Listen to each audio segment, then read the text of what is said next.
We provide you the platform to turn your dreams into reality. Give wings to your aspirations with KR Mangalam University. तो उत्तराखंड के धराली में आपदा के बाद युद्ध स्तर पर राहत और बचाव का काम जारी है। मलबे के ढेर के बीच तलाशी अभियान चलाया जा रहा है। जहां सबसे बड़ी आपदा आई है वहां न्यूज़ नेशन की टीम पहुंच चुकी है। ग्राउंड जीरो से आपको एक एक तस्वीर हम दिखा रहे हैं। देखिए सैयद आमिर की एक्सक्लूसिव रिपोर्ट। धराली में जो आपदा आई विनाशकारी आपदा थी और जिसने तमाम घरों को बर्बाद कर दिया, तमाम जिंदगियां खत्म कर दी।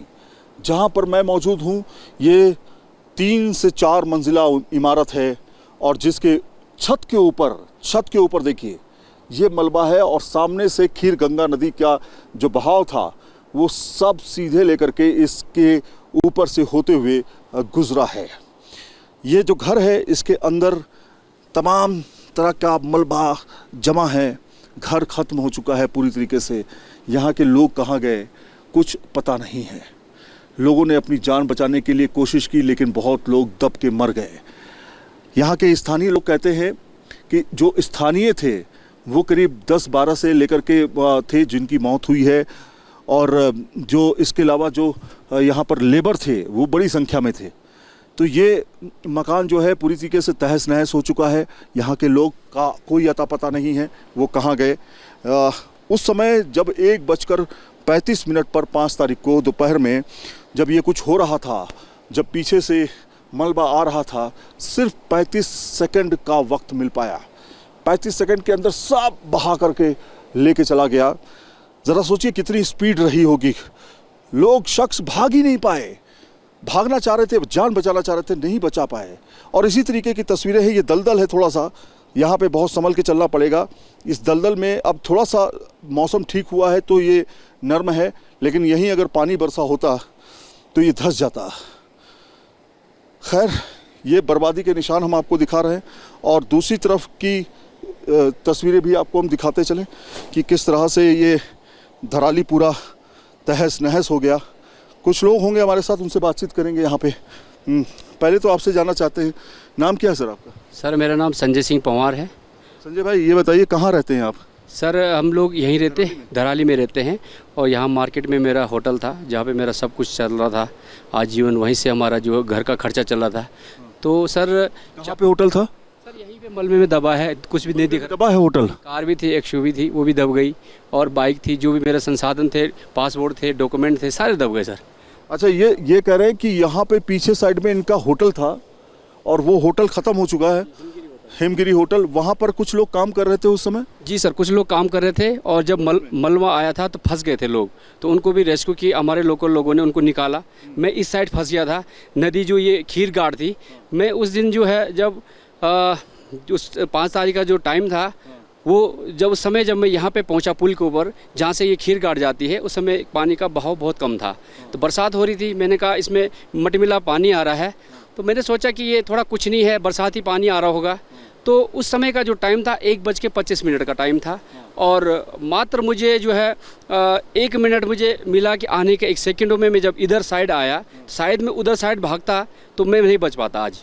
तो मैं इधर साइड जब भागा तो यहाँ पे मेरे लिए पास पड़ा ये गांव, क्योंकि हम लोकल है, हमें पता है कहाँ भागना पहाड़ों में। तो हम यहाँ पहाड़ पे चढ़ गए। तो जैसे मैं चढ़ा तो मैं पीछे देखा मुड़ के, तो इतना बड़ा सैलाब आया कि मेरे आंखों के सामने पूरा मार्केट जो है फर्स्ट रोड में जो है तबाह हो गया था। अच्छा आप मुझे बताइए, आप बिल्कुल यहीं के रहने वाले हैं, आपका होटल बिजनेस सब कुछ है।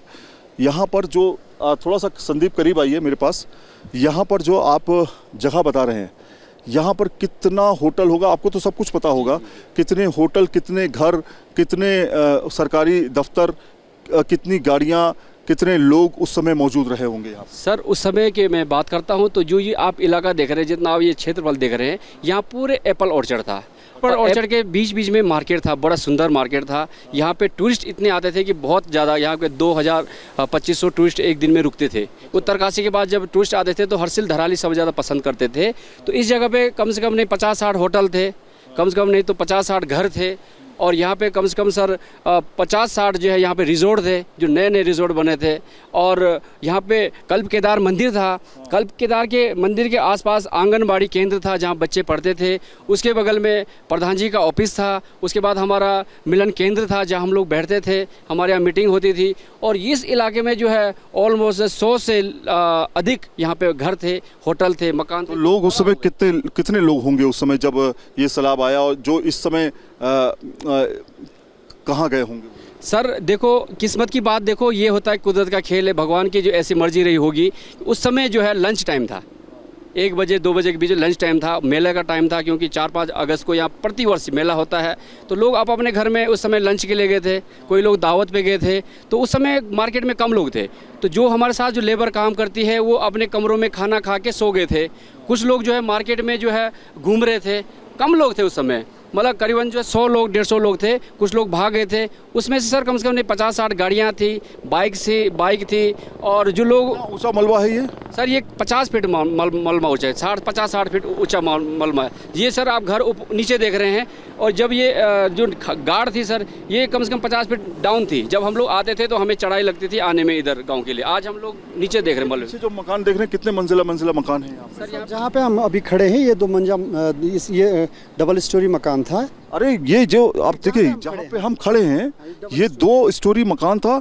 और ये आप देखिए किसी का ये आप देखिए, ये गीजर है, ये पानी का गीजर है जो शायद दूसरी मंजिल पे रहा होगा। पे दो होम स्टे थे सर, जो आप देख रहे हैं। और वुडन का था, जो पीछे वाला था वो वुडन का होम स्टे था।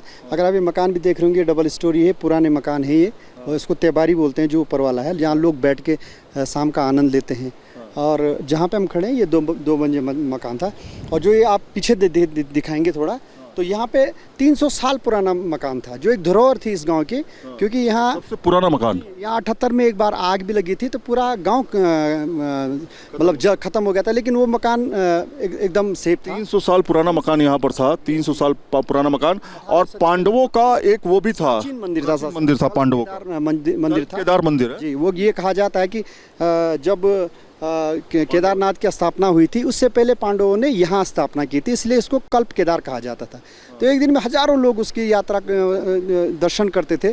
और ये कहा जाता है कि स्पॉट हमें बता सकते हैं कहाँ पर वो एग्जैक्टली मंदिर था, किस जगह पर था? सर ये जो जेसीबी लगे हैं वहाँ से कम 100 मीटर नीचे था ये, कि 60 से 70 मीटर के लगभग, जहाँ पे जेसीबी काम कर रही है। अच्छा सुनिए, मैं पहले आपको थोड़ा सा क्लियर कर दूं।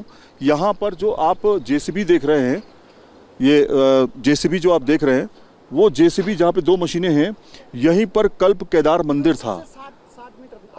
और उससे 60 मीटर बता रहे हैं आगे की तरफ, उसी सीधे में वो मंदिर जो है दिखाई भी नहीं दे रहा है। उसका कोई भी अंश नहीं दिखाई दे रहा। वो 50 से 60 फीट नीचे दब गया होगा, 50 से 60 फीट नीचे, क्योंकि इतना मलबा आ रखा है कि आप देख रहे हैं। जो ये जहाँ जिसके ऊपर हम खड़े, जिस मकान के ऊपर, ये बहुत ऊंचा था, लेकिन आज ये हमें इतना नीचे दिखाई दे रहा है। तो सोचिए आप कितना मलबा होगा। तो इतना मलबा कि आप सोच भी नहीं सकते। उसमें जिंदगियां दफन हो गई। बहुत सारे लेबर यहाँ काम कर रहे थे, वो भी यहाँ पर नहीं बचे, ऐसा यहाँ के लोगों का कहना है। लोगों ने अपनी जान बचाई, पहाड़ पे चढ़ गए, लेकिन बहुत सारे ऐसे थे जो इसी के ठीक पीछे बड़ी ज़्यादा संख्या में काम कर रहे थे, तैयारी कर रहे थे। कोई बिजनेस कर रहा था, अपना कामकाज कर रहा था, रोजी रोटी कमा रहा था। कोई घूमने के लिए यहाँ पे आया हुआ था। मजदूर काम कर रहे थे और इसी दौरान कुछ ही सेकंड के अंदर सारी ज़िंदगियाँ ख़त्म हो गई। फ़िलहाल बहुत सारी दर्दनाक कहानियाँ हैं यहाँ पर। अब ये कब धराली धरातल पर उतरेगा, कब यहाँ पर किलकारियाँ गूंजेगी दोबारा, ये लंबा समय इसमें लगने वाला है। वीडियो जर्नलिस्ट संदीप सिंह के साथ सैयद आमिर हुसैन, न्यूज़ नेशन धराली। जहाँ भक्ति है हर शब्द में, कथाओं में छुपे हैं दिव्य रहस्य और ज्योतिष देता है जीवन को दिशा। धर्म से जुड़ी हर बातों को जानने के लिए हमारे चैनल स्तुति को सब्सक्राइब करें। चैनल पर जाने के लिए इस लिंक पर क्लिक करें।